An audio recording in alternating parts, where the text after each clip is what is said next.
Okay, y'all, I just finished watching the series finale of Insecure. Hey, buddy. Y'all, I watched the finale. I couldn't get enough. I watched the wind down. Couldn't get enough. I watched the documentary, The End, okay, and y'all, I am a slew of emotions. I have never gone on YouTube and talked about something, but something about this, I immediately, like, I was staring at the screen for 10 minutes after all the things ended, and just I had to go like do something with these thoughts and these feelings. So I went to my little closet room. I wrote down how I was feeling. I don't know why I feel like I need to share this feeling, so this is my recap on Insecure, the whole season. I did write it. I'm going to read it, otherwise I'm going to continue to ramble. Here we go. Slew of emotions, not only for the actual story and how it ended, which, by the way, I was Team Nathan, but I am H-Town till I die. Plus, Kendrick is fine, okay? But anywho, I was also emotional because of all of the feelings that are resonating in me right now. It's crazy to think that when the show first came out, I knew that I was watching something different. The show was funny, the characters were relatable, the style was phenomenal. Shiona, girl, you killed that. Not sure when your next project is, but if you need an assistant, a PA, someone to run your little errands, call me, girl. I can be available today. I'll figure out flights or whatever, but I would love to work with you in the future. Just throwing that out there. Because of the show, I've had endless conversations with friends and strangers alike. Some that became friends because of our love of the show and the dialogue that it created, or the conversation on the somehow limitless things that you guys did with hair through all 5 seasons. To see black hair be done so beautifully time and time and time again, that was a privilege in itself to me. Literally, as I'm sitting here with freshly washed twisted hair on a Sunday night. Oh, there's so many layers to this. I had never felt so seen as a black woman in a workplace that didn't look like me or appreciate me or understand me. I had never felt so seen as a happily married woman that wasn't always happy and didn't have it all together. Still don't have it all together. Will probably never have it all together. I have never felt so seen as a friend that was oftentimes so focused on my own things that I didn't bother to carry or even see someone else's, even when I truly did love them with my whole heart. I had never felt so seen as a person who often overthinks or self-sabotages or battles herself on every single decision, big and small, that has to be made ever. I mean, indecisiveness is not a fun place. But then the awkward exchanges that stem from not knowing what ground you're even standing on. I mean, awkward black girl right here. But even with all of that said, what I'm left feeling is stimulated. It's like every nerve and ounce in my body just wants to get up and do and create and be.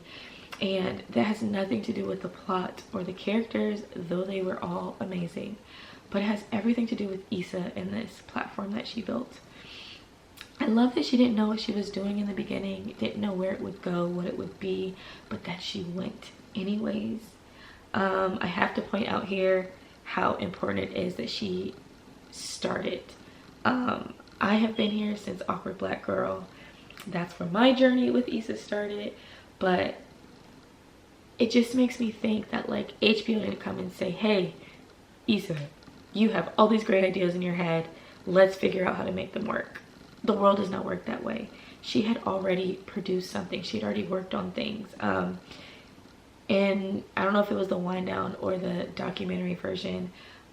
Prentice met her at a book signing. She had already written a book and was having a signing for it. So like, it's literally the definition of, wait, what is it? Good Lord, my words are fumbling already. Oh, it's stay ready so you don't have to get ready. She didn't wait for someone to come to her and see all these things in her, these things she could do. She was doing. She had an idea and she acted on it. She created a web series. She apparently wrote a book. I didn't know anything about that, so I'm gonna look into that now. But she had something to show, to prove. Whether she felt like it was her best work or it wasn't, there was something tangible that she could deliver. And because of that, she had access to these opportunities. She could go put herself in opportunities if they weren't presented. And that is the message and the feeling that I'm holding on to right now. I often, it's so easy to focus on the doubt, or how could this work, or why would it work, or what would this look like, or how do I do that?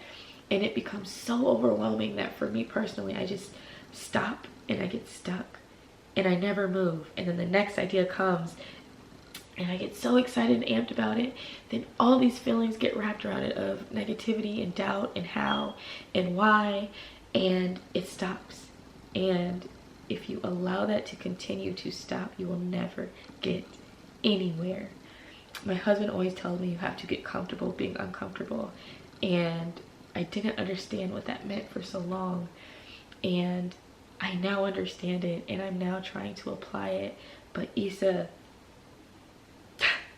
what a beautiful example. I got so off script, but I couldn't imagine if you had let doubt or insecurity or finances or life circumstances take the reins of what you had to offer, because we would never have this blueprint. And what a beautiful blueprint it is. It was so breathtakingly beautiful to hear everybody in the documentary say the same things. You made space for us, you included us, you represented us. To see that and to feel that through the screen, I don't know you at all, but your presence is felt.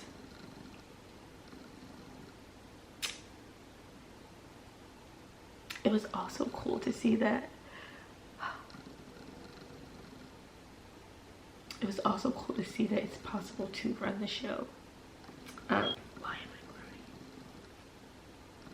That it's possible for us to run the show. I mean, you created the show, you starred in it, you executive produced it.